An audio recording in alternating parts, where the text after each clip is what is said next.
Hello बच्चों।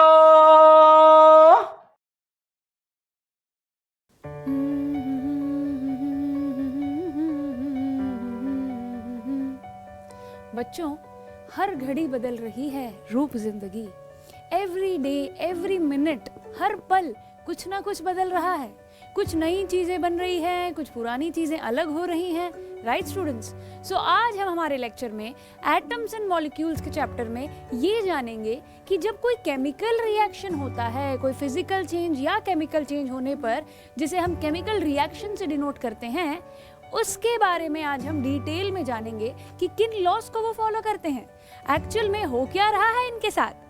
चलिए फिर आज के लेक्चर को शुरू करते हुए बिना ज्यादा देर करते हुए हम ये डिस्कस कर लेते हैं कि आज के लेक्चर में होना क्या है। Students, in today's lecture we are going to discuss one of the most important topics which is laws of chemical combinations. क्या टॉपिक है बच्चों? Laws of chemical combinations. ये laws हमें हेल्प करते हैं केमिकल रिएक्शन को और अच्छे से समझने के लिए। और बेसिकली ये केमिकल रिएक्शन किन लॉस को फॉलो करता है, ये आए कहाँ से, किन्होंने बताया इसके बारे में, किसने बताया है। Right students, we are going to discuss them in detail.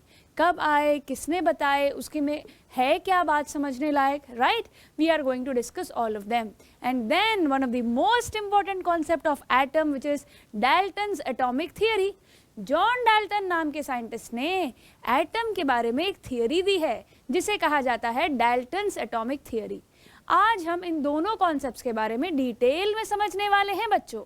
तो इससे पहले कि हम क्लास को शुरू करें और कॉन्सेप्ट्स को समझने की शुरुआत करें, मैं आपको एक बहुत ज़रूरी बात बताना चाहूँगी। एग्जामिनेशन पॉइंट ऑफ व्यू में ये दोनों ही टॉपिक्स बहुत ज़्यादा ज़रूरी है। इसीलिए इस लेक्चर में बाकायदा डिटेल में दोनों कॉन्सेप्ट्स को हम अच्छे से समझेंगे, जानेंगे, ये भी देखेंगे कि किस तरीके के सवाल एग्जामिनेशन में आएंगे। So are you ready students? I hope इन टॉपिक्स को आपने ऑलरेडी कर लिया होगा जब आपने लेक्चर्स को या फिर क्लासेस में पढ़ा होगा, right? But today we are going to revise them, understand them if there is any confusion left for all of you, and then we are going to answer the questions also. आपको homework दिया जाएगा और वो homework बहुत आसानी से आप कर लोगे क्योंकि आप लेक्चर को अच्छे से देखोगे और समझोगे। राइट स्टूडेंट्स, शुरुआत करते हैं और अब हम बात करते हैं लॉज ऑफ केमिकल कॉम्बिनेशंस की। किसकी बात करेंगे बच्चों हम? लॉज ऑफ केमिकल कॉम्बिनेशंस की। बच्चों, जब कोई चीज़ समझनी हो ना, लॉज में डिटेल में जाना हो, तो हमें क्या करना होगा? हमें ये जानना होगा कि एग्जैक्टली हो क्या रहा है हमारे आसपास। यू सी, मिक्सचर बनता है, अलग अलग चीज़ें जुड़ती हैं, मिलती हैं, राइट? जब जुड़ेंगे तो क्या बनेंगे? Molecules, compounds, right? When something is combining with some other thing, group of 2 और मोर एटम्स जब मिल जाएंगे तो मॉलिक्यूल्स और कंपाउंड्स बनेंगे कि नहीं? तो हम लॉज ऑफ केमिकल कॉम्बिनेशंस के द्वारा इसी को समझने की कोशिश कर रहे हैं कि जब कोई चीज़ मिलेगी, कोई चेंज होगा, तो उसे कैसे डिनोट किया जाए, किस प्रकार से उसका एक एग्जैक्ट रिएक्शन फॉर्म में उसको समझाया जाए। Right students? तो I hope now we are understanding कि exactly laws of chemical combination हम कर ही क्यों रहे हैं। Right students? चलिए फिर अब मैं आपको बता देती हूँ कि लॉज ऑफ केमिकल कॉम्बिनेशंस की शुरुआत कैसे हुई, इनमें कितने लॉस हैं, क्या क्या हमें पढ़ना होगा, ये सब हम डिटेल में जानेंगे बच्चों। सबसे पहले और ज़रूरी बात बच्चों, ये सब हम जानते हैं ना एग्जैक्टली केमिस्ट्री है क्या। कोई अगर आपसे पूछे व्हाट एग्जैक्टली इज केमिस्ट्री, ये लाइन पढ़िएगा और फिर देखिएगा कितनी इंटरेस्टिंग है हमारी ये chemistry. Chemistry is an experimental science. Chemistry is an experimental science and deals mainly with reactions carried out time to time. Chemistry में एग्जैक्टली जिसके बारे में हम बात करते हैं वो है रिएक्शंस, जो अलग अलग वक्त पे अलग अलग चीज़ों के साथ हो सकता है, हाँ या ना? सो इन 18th सेंचुरी में केमिस्ट ने क्या किया? They made several experiments. अलग अलग एक्सपेरिमेंट्स करके ये कोशिश की गई समझने की कि एग्जैक्टली हो क्या रहा है भाई, कैसे एक रिएक्शन होता है। अगर वो फिजिकल रिएक्शन हो, आई मीन फिजिकल चेंज हो, या फिर केमिकल चेंज, उसे हम डिनोट करेंगे एक केमिकल रिएक्शन से। किससे डिनोट करेंगे बच्चों हम? एक केमिकल रिएक्शन से। तो अगर हमें कोई चीज़ समझनी है तो एक्सपेरिमेंट्स करके देखना होगा, समझना होगा कि एग्जैक्टली हो क्या रहा है। तो यही काम किया गया 18th सेंचुरी में, जब अलग अलग केमिस्ट ने रिएक्शंस को समझने की कोशिश की, केमिकल रिएक्शंस को समझने की कोशिश की, तो उन्होंने ये समझा और जाना कि ये केमिकल रिएक्शंस कुछ लॉस को फॉलो करते हैं according to the certain laws. ये लॉस ही हमें जानने हैं बच्चों। फिजिकल या केमिकल चेंज एक केमिकल रिएक्शन से डिनोट किया जाता है, राइट। अब इस केमिकल रिएक्शन को समझने के लिए, जानने के लिए अलग अलग केमिकल रिएक्शंस पे एक्सपेरिमेंट्स किए गए और फिर ये जाना गया कि कैसे और कौन से लॉज हैं जो ये रिएक्शंस फॉलो करते हैं, राइट। तो अब हम यही जानेंगे, उन लॉज के नाम देखते हैं जो ये फॉलो करते हैं। बच्चों, इन चीज़ों को समझने के लिए पहला काम जो आपको करना है वो ये है, एग्जैक्टली एक केमिकल चेंज या फिर एक फिजिकल चेंज होता क्या है। Do you guys know that? I have already discussed it earlier, दोबारा एक बार बता देती हूँ। फिजिकल चेंज एक टेम्पररी चेंज कह सकते हैं हम, most of them are, okay. एक न्यू सब्सटेंस फॉर्म नहीं होता, colour, shape, size, physical properties बदल सकती हैं फिजिकल चेंज में। केमिकल चेंज में केमिकल कॉम्पोजिशंस चेंज हो जाएंगी। तो जिस प्रकार से जब कोई चेंज होगा, चेंज होने के लिए कुछ ना कुछ तो मिलावट, कुछ ना कुछ उसके ऊपर आया होगा या किसी से वो जाके मिला होगा, है ना। सो इसी मिलावट को समझने का खेल ही तो है हमारा केमिकल रिएक्शन। हम केमिकल रिएक्शन को डिनोट करते हैं ये समझाने के लिए कि यहाँ पर इस सब्सटेंस के साथ ये चेंज हुआ है, कुछ जाकर मिल गया होगा, right. Something have happened with some substance due to which a change has occurred and that change is denoted by a reaction, a chemical reaction, हाँ है ना। तो ये जो chemical reaction है, इसके लिए जो laws follow होते हैं combination के लिए, so now we are going to discuss laws of chemical combinations। अब आप समझे ये नाम कैसे आया, combination, combine हो रही हैं चीज़ें और वो केमिकली हो रही हैं, केमिकल बॉन्ड्स फॉर्म हो रहे हैं, इसीलिए नाम दिया गया लॉज ऑफ केमिकल कॉम्बिनेशंस। अब ये नाम क्यों आया, कैसे आया, आप समझ गए होंगे बच्चों। In laws of chemical combination को ही हम जानने वाले हैं, राइट स्टूडेंट्स। तो नाम देखिए कौन से हैं ये। पहला नाम है बच्चों law of conservation of mass. What is it? Law of conservation of मास। इसके बारे में आप ऑलरेडी जानते होंगे और अगर नहीं जानते तो चिंता मत कीजिएगा, I am here to help you guys, okay. So we are going to discuss 3 laws over here. पहला है law of conservation of mass, दूसरा है law of constant proportions, law of constant proportions. इसका एक और नाम है बच्चों law of definite proportions. Constant की जगह डेफिनेट वर्ड यूज कर दिया गया है, ठीक है। Law of constant proportions, law of definite proportions. I hope ये दोनों नाम इन टर्म्स को आपने समझ लिया होगा, ज्यादा मुश्किल नहीं है, चिंता मत कीजिएगा। ज्यादातर इसका खेल जो है इसके नाम में ही छुपा हुआ है, ओके। सो नाम समझ आ जाएगा तो लॉ भी समझ आ ही जाएगा, ओके। 2 लॉज हमने डिस्कस किए, law of conservation of mass, law of constant proportions, और तीसरा होगा law of multiple proportions, law of multiple proportions. वैसे आपकी एनसीईआरटी टेक्स्ट बुक में law of conservation of mass दे रखा है और लॉ ऑफ कांस्टेंट प्रोपोर्शंस दे रखा है। It's my duty to tell you a little things in advance। कुछ चीज़ें जो आपको पता होनी ही चाहिए, जो आगे जाके आप सीखोगे क्लास 11th में, उसमें से एक है लॉ ऑफ मल्टीपल प्रोपोर्शंस।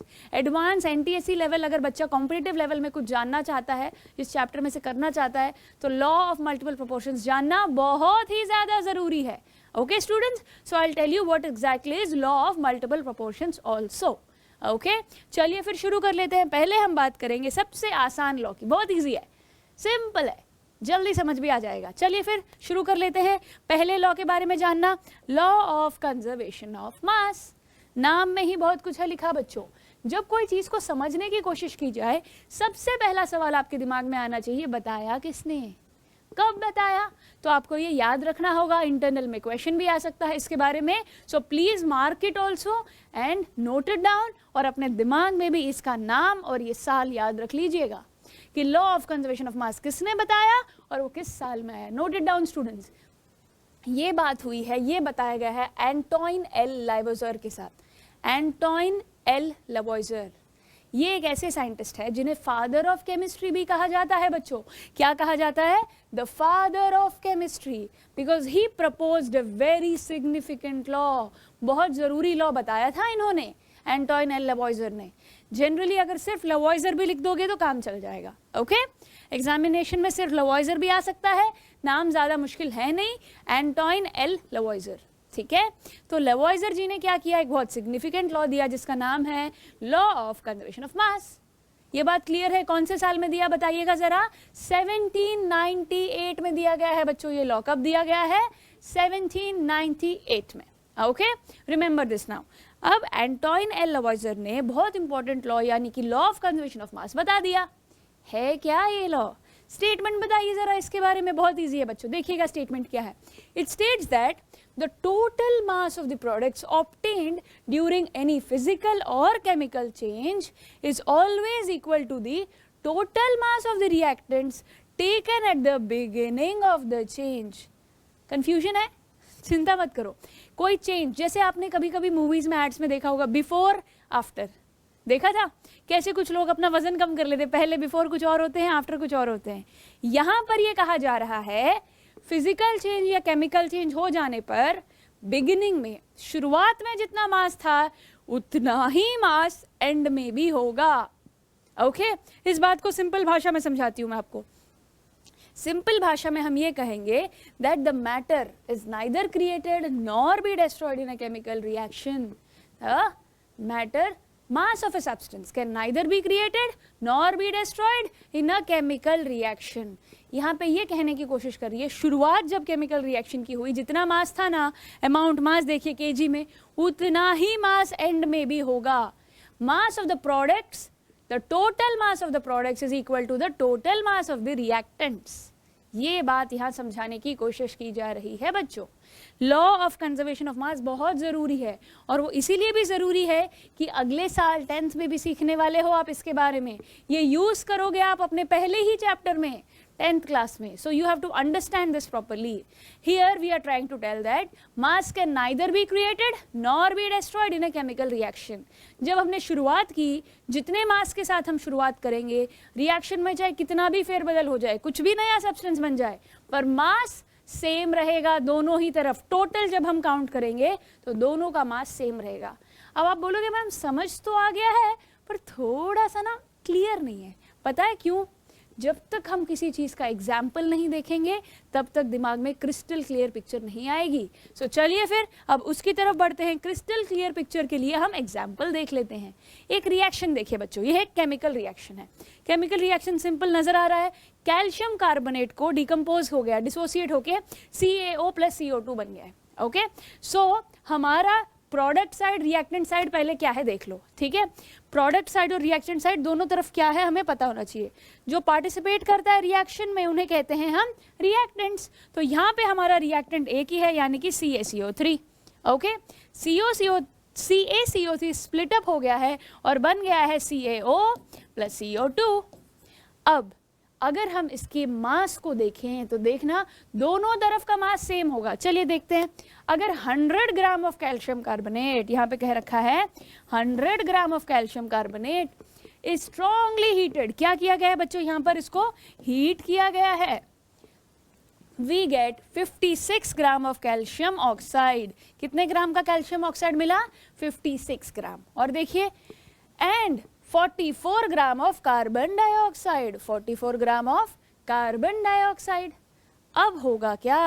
अब जो होगा वो ये है, इसका टोटल मास काउंट कीजिएगा जरा। 56 + 44 कैलकुलेट कीजिए बच्चों, बन गया हमारा 100। क्या बन गया बच्चों? 100। सो 100 ग्राम्स। देखिए दोनों तरफ मास सेम है कि नहीं? यहाँ पे भी 100, और हाँ जब दोनों को ऐड किया यहाँ पे भी 100 ग्राम्स। राइट और wrong? So students, what have you understood? The total mass of the reactants is equal to total mass of the products. इसका मतलब यह है कि नया मास क्रिएट नहीं हुआ है। मास can neither be created nor be destroyed in a chemical reaction. यही बात याद रखनी है आपको। ठीक है, मास can neither be created nor be destroyed in a chemical reaction. मेरे साथ साथ बोलिएगा बच्चों, चीज़ें आसान हो जाएंगी, क्लास में ही सीख लोगे आप सब कुछ। हाँ है ना? सो जब आप कोई चीज़ सीखते हो, समझते हो, आपको उसको एक बार बोल के भी देख लेना चाहिए। एक बात का ध्यान रखिएगा, बहुत बच्चे इसमें गलती कर देते हैं, और वो गलती ये है कि उन्हें लगता है ये तो बहुत आसान है, मैंने तो समझ लिया है, पर एग्जामिनेशन में लिखते वक्त लैंग्वेज बदल जाती है। लॉ हमेशा बेटा जैसा दे रखा है वैसे ही याद रखना होगा। Don't get into other things. जैसे कुछ बच्चे बोलते हैं मैम मैं अपने ओन वर्ड्स में लिख दूं, बात तो वही रहेगी, ओन वर्ड्स में लिख तो सकते हैं पर ओन वर्ड्स में लिखने पर कई बार गलती भी हो सकती है, हाँ या ना। So students once again I am trying to tell you, see this example carefully. I hope आपको ये रिएक्शन अच्छे से समझ आ ही गया होगा बच्चों। मैं आपको ये कहना चाह रही हूँ कि हमेशा चीज़ों को समझने के लिए आपको एग्जाम्पल्स देखने होंगे। आई hope now you have understood law of conservation of मास, हाँ या ना। एक और एग्जाम्पल देखें, चीज़ों को आसान करें। देखिए हम यहाँ पर कार्बन और ऑक्सीजन के साथ खेलने वाले हैं, तो हम लेंगे कार्बन ऑक्सीजन और फॉर्म करने वाले हैं CO2, ओके। अब देखते हैं total mass of reactants is it equal to total mass of products, पता करें। देखें बहुत सिंपल है बच्चों, कार्बन बताइए कितना होगा, 12 ग्राम्स होगा, कितना होगा 12 ग्राम्स। ऑक्सीजन होगा 16 इंटू 2 जो कि 32, राइट। CO2 बताइए क्या होगा, यहाँ पर 12 प्लस 32, हाँ या ना। तो देखिए दोनों को ऐड कीजिए, यहाँ पे भी 12 प्लस 32, यहाँ पे भी 12 प्लस 32, हाँ या ना। तो 12 प्लस 32 की वैल्यू 44, क्या हो गई बच्चों 44। सो यू हैव अंडरस्टूड कि कैसे, अगर हम गौर से देखें कैसे mass of reactants is equal to mass of products. हो क्या रहा है, 12 gram of carbon consumes exactly 32 grams of oxygen during combustion। ये रिएक्शन बच्चों कौन सा रिएक्शन है, इसे हम कहेंगे combustion reaction। क्या कहेंगे बच्चों, combustion मतलब क्या होता है जानते हो बच्चों, burning of a substance, right और रॉन्ग, कंबशन रिएक्शन। तो यहाँ पर क्या हो रहा है, 4 gram of carbon dioxide form हो रहा है, कितना फॉर्म हो रहा है, forms exactly 4 gram of carbon dioxide. तो total reactants in this case is 12 plus 32 which is equal to 44 which is exactly the same as the product. यहाँ पे भी बच्चों कितना आ गया है, यहाँ पे भी आ गया है हमारा 44, हाँ या ना। कोई कंफ्यूजन, कोई दिक्कत बेटा, यहाँ पर आपको बस ये समझना है कि mass of reactants is equal to mass of products.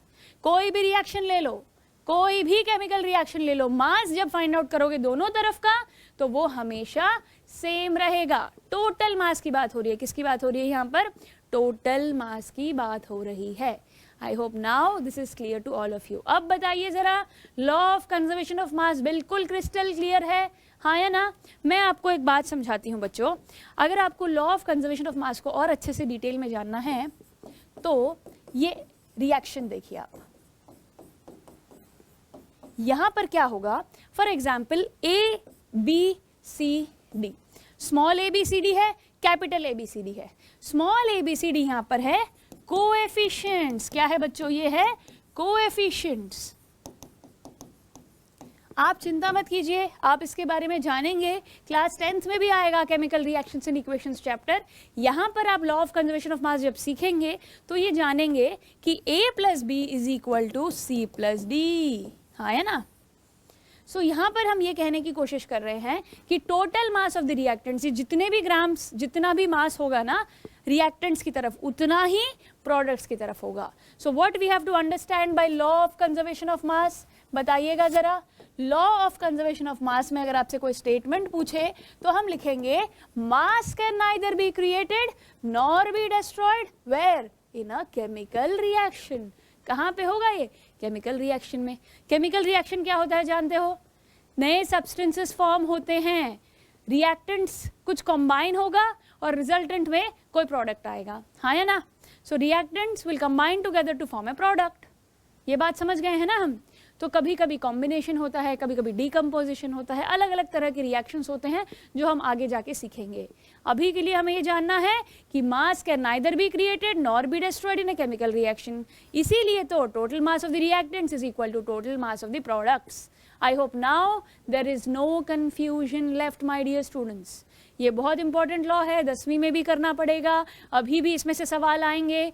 आपको एक रिएक्शन देके बोला जा सकता है बताओ यहाँ पे law of conservation of mass justified है कि नहीं है। आप फाइंड आउट करोगे, दोनों तरफ का मास फाइंड आउट करोगे और फिर प्रूव करोगे हाँ इस केमिकल रिएक्शन में law of conservation of mass बिल्कुल वैलिड है और जस्टिफाइड है। हो जाएगा ये काम, बहुत बढ़िया। फिर चलिए अब हम आगे बढ़ जाते हैं और अब बात करेंगे अगले लॉ की। अगले लॉ का नाम है लॉ ऑफ कांस्टेंट प्रोपोर्शन। क्या है बच्चों, लॉ ऑफ कांस्टेंट प्रोपोर्शन। इसी का एक और नाम है लॉ ऑफ डेफिनेट प्रोपोर्शन। क्या नाम है बच्चों? Law of definite proportion. बहुत सिंपल है, कांस्टेंट की जगह डेफिनेट लगा दिया है। डेफिनेट प्रोपोर्शन हो या कांस्टेंट प्रोपोर्शन हो, दोनों का लॉ सेम ही है, याद रहेगी ये बात। जैसे हमारे पेट नेम्स होते हैं, निक नेम्स होते हैं, सिमिलरली इस लॉ का भी एक और नाम है। पहला नाम होगा law of constant proportion, constant को डेफिनेट भी कहा जा सकता है, इसीलिए लॉ ऑफ डेफिनेट प्रोपोर्शन। अब बताइए जरा कब आया था, कौन से साल में आया था और किसने बनाया था? किसने बताया था इसके बारे में? 1799 में जोसेफ एल प्राउस्ट। आप इसको प्राउस्ट के नाम से याद रख लीजिएगा। ओके, सो प्राउस्ट ने बताया लॉ ऑफ डेफिनेट प्रोपोर्शन। बहुत बच्चों को ना कंफ्यूजन होता है, याद नहीं आता नाम। देखिए मैं एक छोटा सा क्यूट सा तरीका बताती हूँ। Law of constant proportion, proportion दिखते ही प्राउस्ट याद आ जाना चाहिए आपको। Law of conservation of mass में हमें एंटोइन एलोइजर याद आएगा, हाँ है ना। प्रपोर्शन से प्राउस्ट को याद रख लीजिएगा आप, कोई कंफ्यूजन नहीं होना चाहिए, उल्टा पुल्टा मत कर दीजिएगा, ठीक है? याद रहेगी अब ये बात। चलो, अब जोसेफ एल प्राउस्ट ने 1799 में क्या बताया देख लेते हैं। ध्यान से देखिए, गौर से देखिए, स्टेटमेंट आपको संभल के लिखना होगा, ठीक है? पहली बात, प्राउस्ट ने 1799 में लॉ प्रपोज किया था जिसका नाम था लॉ ऑफ कांस्टेंट प्रोपोर्शन या फिर लॉ ऑफ डेफिनेट प्रोपोर्शन। तो इस लॉ में क्या कहा गया, गौर से देखिए और समझिएगा बच्चों।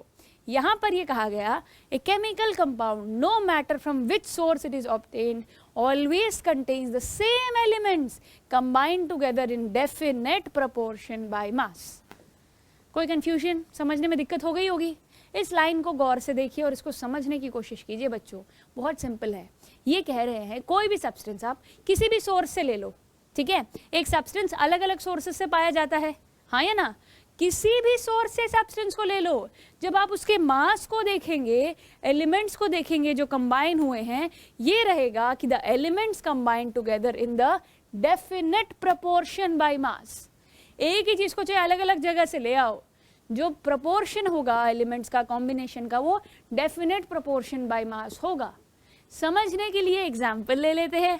पानी का एग्जाम्पल लीजिए। There are different sources of water, कहीं से भी पानी ले आओ, वाटर मॉलिक्यूल H2O जो होगा ना बच्चों, ये H2O it is comprising of two elements. कौन से हैं? हाइड्रोजन और ऑक्सीजन।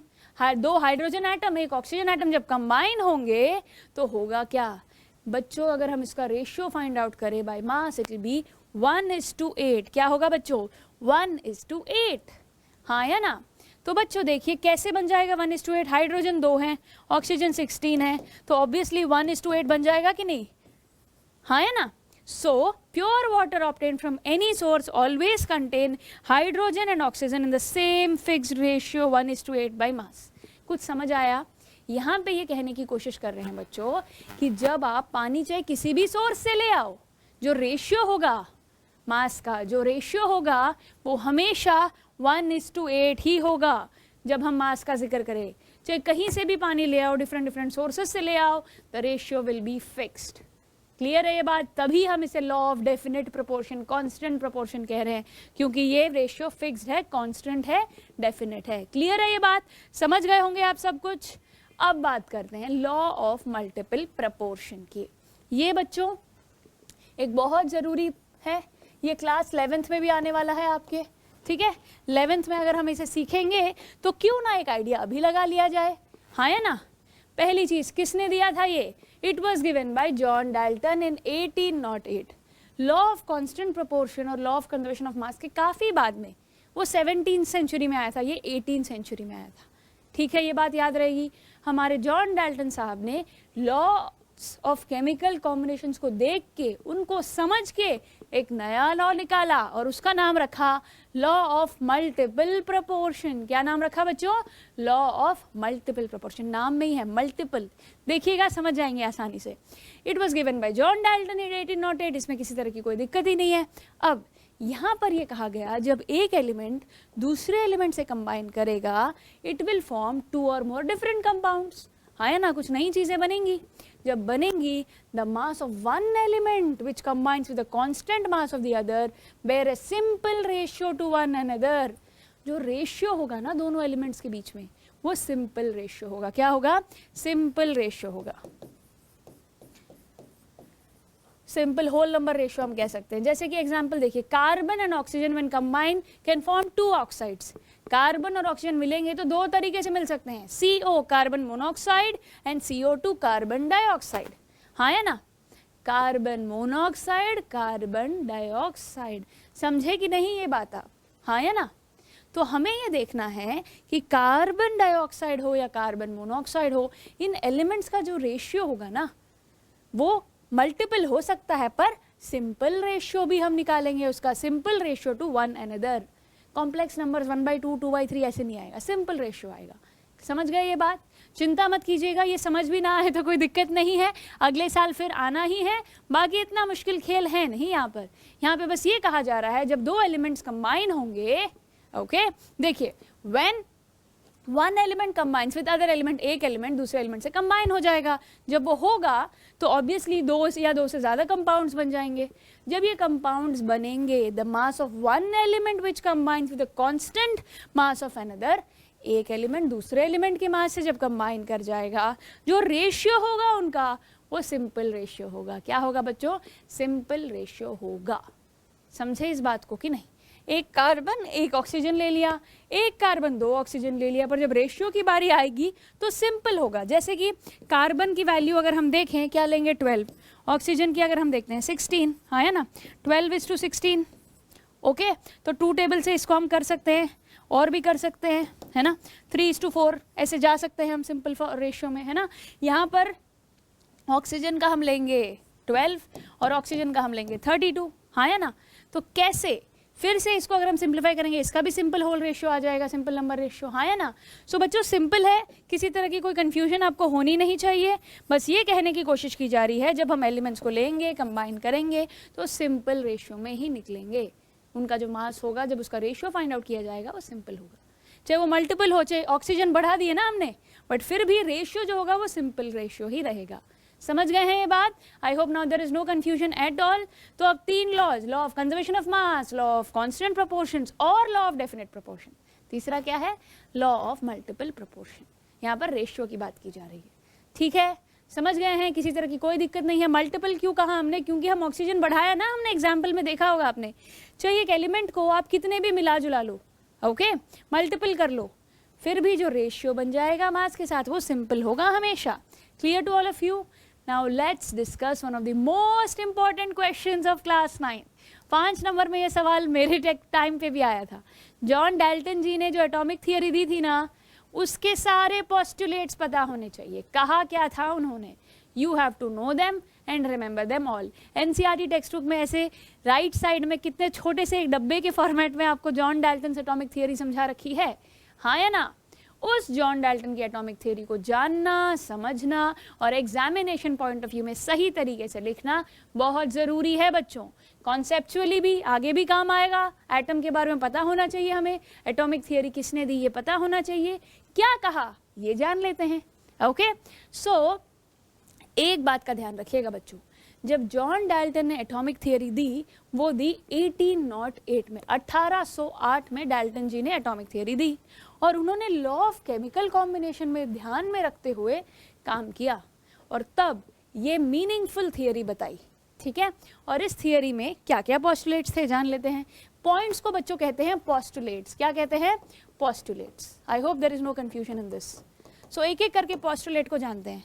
पहला और सबसे आसान, each element is composed of extremely small particles called atoms. Matter के बारे में जब पढ़ा था तो जाना था ना, all matter is made up of tiny particles called atoms. वही बात है यहाँ पर। कोई भी कंपाउंड बनेगा तो वो जो बनेगा किससे बनेगा? हमारे स्मॉल टाइनी पार्टिकल से, जो कि होंगे हमारे एटम्स। बहुत सिंपल पॉइंट है, कोई कंफ्यूजन नहीं है इसमें। पूरी दुनिया में जो चीज़ें बनी है, जो कंपाउंड्स नए नए फॉर्म हुए हैं, सभी छोटे छोटे पार्टिकल से बनते हैं और वो छोटे पार्टिकल्स ही हैं हमारे एटम्स। पहला पॉइंट क्लियर है ना बच्चों? चलिए आगे बढ़िए फिर। All atoms of a given element, सारे ही एलिमेंट्स जो आइडेंटिकल होंगे उनके एटम्स भी पर्टिकुलर एलिमेंट आर अलाइक, मतलब एक से होंगे सारे, ठीक है, कोई दिक्कत नहीं है इसमें। जब हम आइडेंटिकल एलिमेंट्स लेंगे उनके एटम्स भी वैसे ही होंगे, हाँ या ना। सोडियम का सिंबल Na है, उसका एटम वही रहेगा, हाँ या ना। तो जैसे कि अगर सेम गिवन एलिमेंट अगर आइडेंटिकल हो, मतलब एक से हो, तो उनके जो एटम्स होंगे वो भी एक से ही होंगे, हर तरीके से, हर एस्पेक्ट में। पर अगर एटम के डिफरेंट एलिमेंट्स के एटम्स ले लिए, अगला पॉइंट यही है, atoms of different elements possess completely different properties and differ in all the aspects. Identical होंगे तो सिमिलर होंगे, डिफरेंट होंगे तो ऑब्वियसली उनकी प्रॉपर्टीज भी काफी डिफरेंट होगी, ये कहा हमारे जॉन डाल्टन ने। क्लियर है ये बात? 3 पोस्टुलेट समझ गए हो? हाँ है ना? Very good. देन अगर तीनों समझ गए हैं तो आगे बढ़ते हैं और पोस्टुलेट्स की तरफ। नंबर 4, एटम्स आर इंडिस्ट्रक्टेबल, मतलब एटम्स को हम खत्म नहीं कर सकते। एटम्स आर नाइदर क्रिएटेड, बना भी नहीं सकते, खत्म भी नहीं कर सकते। Law of conservation of mass से जुड़ा हुआ नहीं लग रहा आपको? हमने कहा था ना, mass can neither be created nor be destroyed in a chemical reaction. Same बात देखो, atoms are neither created nor destroyed in a chemical reaction. ये वहीं से लिया गया है, देख सकते हैं हम इसका फर्क। सो ये बात याद रखिएगा इस पोस्टुलेट को, ठीक है? समझ गए हैं? बहुत इजी है ना बच्चों, जब हमने लॉ ऑफ कंजर्वेशन ऑफ मास पढ़ा है तो ये तो बहुत आसान है। वहां पे हमने मास can neither be created nor be destroyed in a chemical reaction कहा था, यहाँ हम कह रहे हैं atoms are neither being created nor be destroyed in a chemical reaction. अगला पॉइंट देखिए जरा, atoms of element take part in chemical reaction to form molecules. अलग अलग atoms element के एक reaction में atoms of elements take part in a chemical reaction to form molecules. क्या बन जाएगा बच्चों? molecule बन जाएगा। याद रहेगी ये बात? बहुत बढ़िया। फिर in a given compound the relative number and kind of atoms are constant. एक कंपाउंड में जो एटम्स पार्टिसिपेट करेंगे कंपाउंड बनाने के लिए, उनका जो रिलेटिव नंबर है, kind of atoms are always constant. याद रहेगी ये बात? ये देख के आपको कुछ याद आया? ये भी एक लॉ से जुड़ा हुआ है, लॉ ऑफ कांस्टेंट प्रोपोर्शन से। हाँ या ना? समझ गए कि नहीं? ये यहाँ पे कह रहे हैं, जैसे वहां पर भी कह रहे थे कि relative number and kind of atoms, अलग अलग तरीके के अगर एटम्स भी जुड़ जाएं, बट एट द एंड जो रेशियो होगा वो कांस्टेंट होगा। ये कहा था ना हमने, वही बात यहाँ समझाने की कोशिश कर रहे हैं, ठीक है? चलिए आगे, last one, atoms of one type of elements combine in different ratio two form more than one type of compounds. जरूरी नहीं है, जैसे कि कार्बन और ऑक्सीजन है, कार्बन मोनोऑक्साइड, कार्बन और 2 ऑक्सीजन ले लिए तो CO2, अलग अलग कंपाउंड्स बन सकते हैं बच्चों, अलग अलग। 2 एलिमेंट्स जो यूज किए हैं वो सेम है, पर कंपाउंड्स बिल्कुल अलग बन रहे हैं। ये बात समझ गए हैं हम? सारे पोस्टुलेट्स देख लिए हैं, समझ लिए आपने, एनसीईआरटी टेक्स्ट बुक से आपने ऑलरेडी पढ़ लिया होगा। बहुत जरूरी है बच्चों Dalton's atomic theory. Is it clear to all of you now? I hope you have understood the basic logic behind this. और अब आपके लिए चीजें, अगर किसी तरह का कोई कंफ्यूजन होगा तो वो भी क्लियर हो गया होगा, ठीक है? बहुत ज्यादा मुश्किल नहीं है बच्चों, ये साफ नाफ नजर आ रहा है वहां पर, है ना? अगर अब हम अच्छे से समझ गए हैं, बारीकी से हमने जो थोड़ा बहुत कन्फ्यूजन था उसको भी अगर दूर कर लिया होगा आपने, तो अब एक बहुत इंटरेस्टिंग सवाल हमें करना है। जब भी कोई थियरी दी जाती है ना, उसके फायदे भी होते हैं, उसके नुकसान भी होते हैं। सेम चीज डाल्टन्स एटॉमिक थियरी के साथ भी हुआ। डाल्टन्स एटॉमिक थियरी के मेरिट्स, फायदे, एडवांटेजेस हम कह सकते हैं, और फिर हम लिमिटेशंस यानी कि डीमेरिट्स भी जानेंगे। जब कोई थियरी के बारे में जानते हो, उसमें अगर कोई गड़बड़ हुई है वो गड़बड़ भी पता होनी चाहिए, हाँ है ना? सो जॉन डाल्टन जी ने जो कहा उसका फायदा तो हुआ, और वो फायदा क्या था, मेरिट्स क्या थे, ये जान लेते हैं, और फिर हम लिमिटेशंस भी जानेंगे। ओके स्टूडेंट्स, तो बच्चों मेरिट्स और डीमेरिट्स दोनों जानने हैं अब हमें, है ना?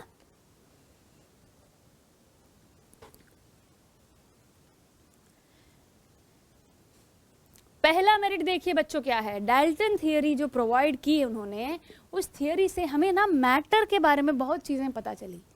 Matter is made of small tiny particles हमने कहा, उनको ही जॉन डाल्टन ने एटम्स का नाम देते हुए कैसे मैटर का पिक्चर क्लियर कर दिया। मैटर के बारे में लोगों को बहुत सारे सवाल थे, मैटर के कॉन्सेप्ट को क्लियर करने की जिम्मेदारी हमारे जॉन डाल्टन ने ली है, जो कि एक बहुत बड़ी बात है।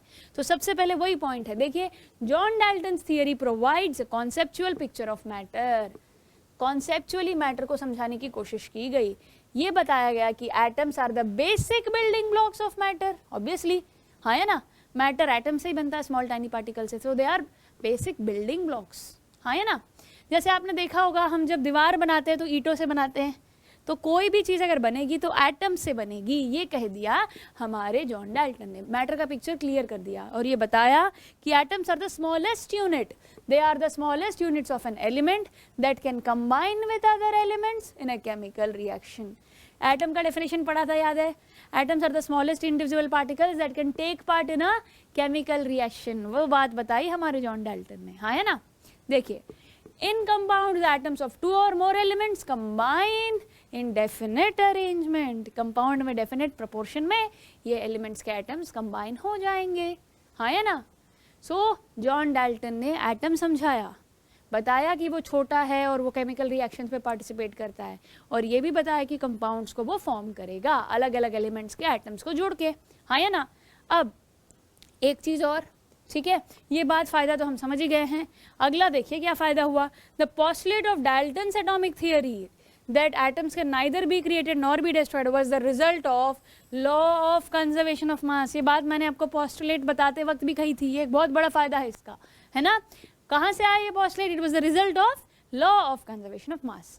एक और मैंने बताया था लॉ ऑफ कांस्टेंट प्रोपोर्शन से जो रिलेटेड था, वो बात भी एक बड़ा फायदा निकल कर सामने आई, जैसे कि the postulate of Dalton's atomic theory that the element consist of atom having fixed mass and that the number of kind of atoms in a given compound is fixed came from law of constant proportion। John Dalton के postulate में थे, एक postulate law of constant proportion से आया और एक आया law of conservation of mass से। यही बात यहाँ पे कहने की कोशिश की जा रही है, हाँ या ना। सो आई होप कुछ फायदे हमने जॉन डाल्टन की एटॉमिक थ्योरी के देखे, मैटर का क्लियर पिक्चर समझ आया, और दोनों laws, law of conservation of mass और लॉ ऑफ कांस्टेंट प्रोपोर्शन से उनके पोस्टुलेट बन गए। अब जब फायदा पता चला तो नुकसान देख लें, लिमिटेशंस देख लें। एग्जामिनेशन पॉइंट ऑफ व्यू में बहुत ज़रूरी है ये चीज़ बच्चों, इट्स वेरी इंपॉर्टेंट। एग्जामिनेशन में 2 मार्क क्वेश्चन आ सकता है, what are the limitations of John Dalton's atomic theory. तो ये लिमिटेशंस अच्छे से नोट कर लीजिए, दिमाग में फीड कर लीजिए, और चलिए इन्हें समझ लेते हैं पहले। Distinguish between atoms and molecules. According to Dalton, the smallest particle of an element as well as of compound was atom. Generally क्या हुआ बच्चों, इसने गड़बड़ कर दी हमारे जॉन डाल्टन जी ने। उन्होंने कहा सबसे छोटा पार्टिकल एटम है, और वही एटम एलिमेंट्स में बनते हैं और मॉलिक्यूल्स और कंपाउंड्स बनाते हैं। तो एटम एंड मॉलिक्यूल में जो डिफरेंस उन्होंने बताया, एक्चुअल में वो थोड़ा सा गलत साबित हो गया। देखिए कैसे। He called compound atoms to be smallest particle of atom। उसने ये कहा कि कंपाउंड एटम्स है जो सबसे छोटा है ना, सबसे छोटा है कंपाउंड का, पर एक्चुअल में बाद में एवोगैड्रो ने ये कहा कि ये टर्म मॉलिक्यूल, इन्होंने टर्म मॉलिक्यूल दिया for the compound atoms, that is molecule is the smallest particle of compound. यहाँ पर एक बहुत बड़ी बात है, और वो बात ये है, एटम क्योंकि अकेला नहीं मिलता, वो मॉलिक्यूल्स फॉर्म में, एक कंपाउंड का जो सबसे छोटा हिस्सा होगा वो एटम नहीं होगा बल्कि मॉलिक्यूल होगा, ये बताया एवोगैड्रो जी ने, हाँ या ना। ओके, ये बात समझिए अब आपने कि जैसे एटम सबसे छोटा पार्टिकल है ये भी कहा गया, हाँ या ना, पर एटम में सब एटॉमिक पार्टिकल्स भी तो निकल कर आ गए थे, हाँ या ना। So students, atoms and molecules के बारे में जब बताया गया तो ये जो मॉलिक्यूल वर्ड है ये हमारे जॉन डाल्टन ने इसके बारे में कोई जिक्र नहीं किया, उसको बोला कंपाउंड एटम, ठीक है। एक्चुअल में इन्हीं कंपाउंड एटम्स को एक्चुअली नाम दिया गया molecule, which is the smallest part of the compound. Compound का सबसे छोटा मॉलिक्यूल है, क्या है बच्चों? मॉलिक्यूल। वाटर मॉलिक्यूल्स कहते हैं कि नहीं हम, अब समझ गए होगे आप। चलिए अगला देखिए, it could not explain why do atoms combine to form a molecule. Molecule atoms combine होके क्यों बनाता, ये नहीं बता पाए हमारे जॉन डाल्टन जी, ठीक है। अगला limitation, it could not explain the nature of forces which hold the atoms and molecules in solid, liquid and gaseous state। वो ये भी नहीं बता पाए कि वो फोर्स क्या था जो एटम्स को वो जोड़ के रखता था सॉलिड, लिक्विड और गैशियस स्टेट में, ठीक है। तो जॉन डाल्टन ये भी नहीं बता पाए एटम्स के बारे में, जो नेचर था ना फोर्सेस का, वो नेचर नहीं समझा पाए, ना बता पाए। अगला बहुत इंपॉर्टेंट, ये आपको याद ही रखना है, the theory fails to explain the existence of isotopes and isobars. Isotopes और आइसोबार्स एग्जिस्ट करते हैं, ये बात ये थियरी ने बताई ही नहीं, फेल कर दिया, उस कॉन्सेप्ट को एक्सप्लेन ही नहीं कर पाए। अब ये लिमिटेशंस आपको पता होनी चाहिए बच्चों, इन्हें याद रख लीजिएगा, एक बार टेक्स्ट बुक से पढ़ लोगे तो और सिंपल हो जाएगा और समझ जाएंगे, हाँ या ना। बाकी नोट्स तो आपको ऐप पे अवेलेबल रहेंगे ही। लिमिटेशंस, डीमेरिट्स भी कह सकते हैं इन्हें हम। सो बच्चों ये पोस्टुलेट्स याद रखने होंगे, हाँ या ना। बेटा अलग अलग किताबों में अलग अलग लैंग्वेज में दे रखी है, बट बात 100 बात की एक ही है। एनसीईआरटी टेक्स्ट बुक में जो पोस्टुलेट्स दे रखे हैं उन्हें अच्छे से पढ़ लीजिए, उन्हें समझ लीजिए, है ना। अब आपको बहुत आसान लगेंगे वो, चिंता मत कीजिएगा, ठीक है। Very easily, and I hope most of you have already read it and completed it, है ना। सो आपको उनको बार बार रिवाइज करना होगा अपने फाइनल एग्जाम तक, और उनके अंदर की बात को भी समझ लेना होगा, हाँ है ना। सो हमने मेरिट्स को देख लिया, डीमेरिट्स को देख लिया, ये समझ लिया कि एटम में गड़बड़ क्या थी जो जॉन डाल्टन जी ने बताई, ठीक है।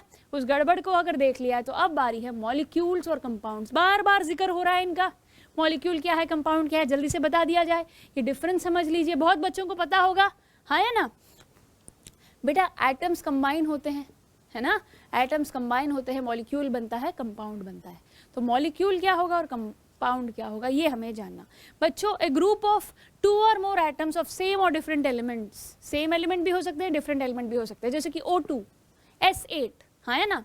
पर अगर H2O अलग एलिमेंट्स भी जुड़ जाएंगे बच्चों, H2O, but whereas in compound it consists of 2 or more atoms held together by an ionic bond or a covalent bond। अब आप बोलोगे मैम ये आयनिक बॉन्ड, कोवेलेंट बॉन्ड क्या है?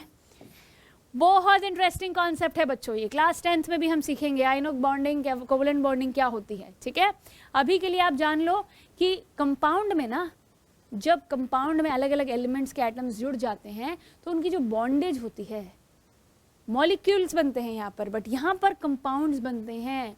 तो कंपाउंड्स के बीच की जो बॉन्डिंग है वो या तो आयनिक हो सकती है या कोवेलेंट, मतलब जो इलेक्ट्रॉन्स होते हैं ना एटम में, या तो लेन देन हो जाएगा उनका, लॉस और गेन ऑफ इलेक्ट्रॉन्स, यानी कि आयनिक बॉन्ड फॉर्म हो जाएगा, और अगर शेयरिंग ऑफ इलेक्ट्रॉन्स हो गया तो कोवेलेंट बॉन्ड फॉर्म हो जाएगा। ओके स्टूडेंट्स, आपको ये समझना होगा कि ग्रुप ऑफ 2 और मोर एटम्स, जब एटम्स को हम कंबाइन करेंगे, ग्रुप बनाएंगे, तो और मॉलिक्यूल्स और कंपाउंड्स बनते हैं। यहाँ पर आपको बॉन्डिंग का खेल याद रखना है, ठीक है बच्चों। मॉलिक्यूल कंपाउंड समझना बहुत ज़्यादा ज़रूरी है। कंपाउंड का सबसे छोटा हिस्सा क्या होगा? मॉलिक्यूल होगा। अब क्लियर है, समझ गए हैं? कंपाउंड का सबसे छोटा हिस्सा मॉलिक्यूल होगा, हाँ या ना।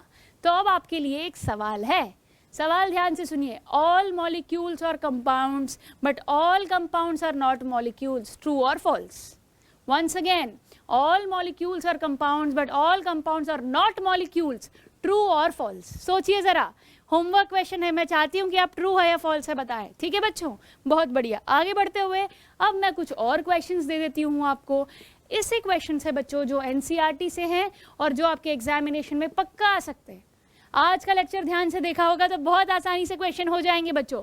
पहला सवाल देखिए, एक रिएक्शन दे रखा है आपको, वो रिएक्शन लिखना है। रिएक्शन में क्या क्या कंबाइन हो रहा है देखिए। Sodium carbonate reacted with 6 gram of ethanoic acid, the products were 2.2 gram of CO2 and 0.9 gram of water and 8.2 gram of sodium ethanoate. एक रिएक्शन दे दिया है, सबका मास दे दिया है।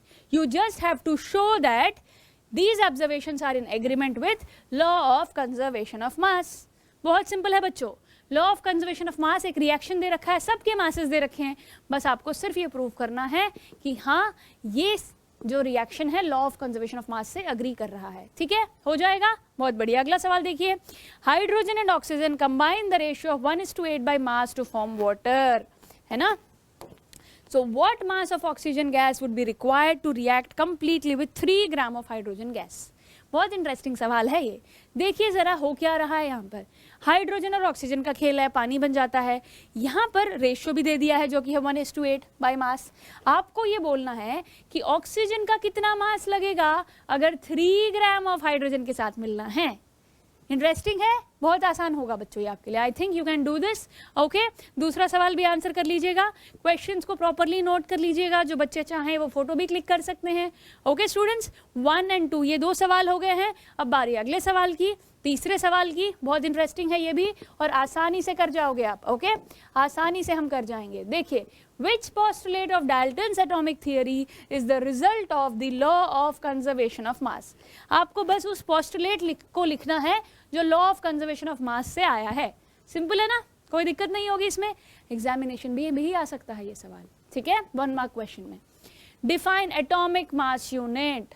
तो देखते हैं, जब हमने एटम की बात की थी, एटॉमिक मास की बात की थी पिछले लेक्चर में, तो I would just like to see and check it out, क्या आप एटॉमिक मास यूनिट यानी कि AMU जानते हैं कि नहीं।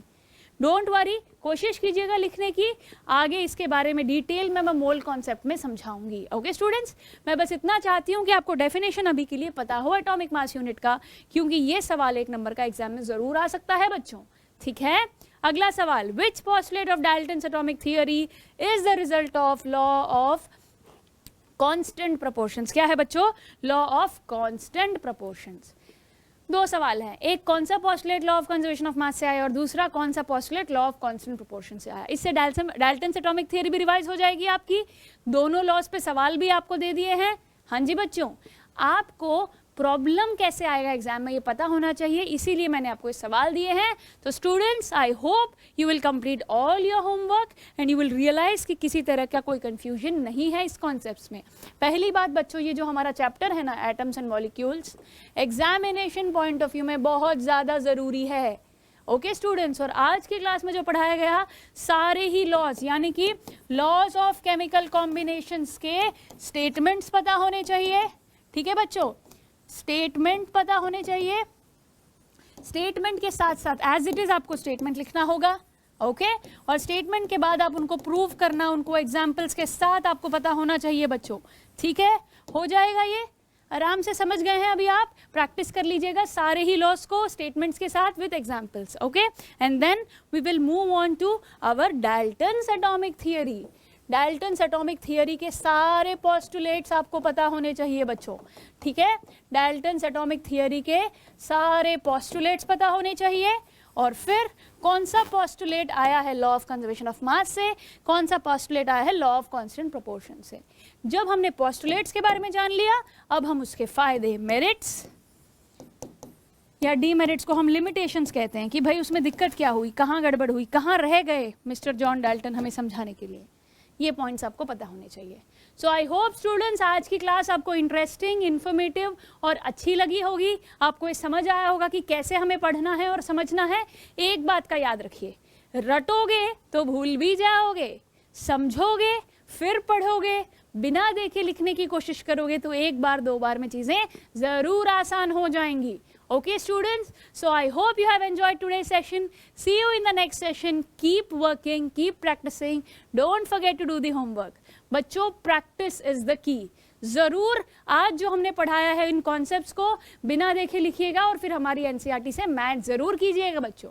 Okay students, see you till the next time. Take care, keep enjoying. पढ़ाई करते रहें, all the very best.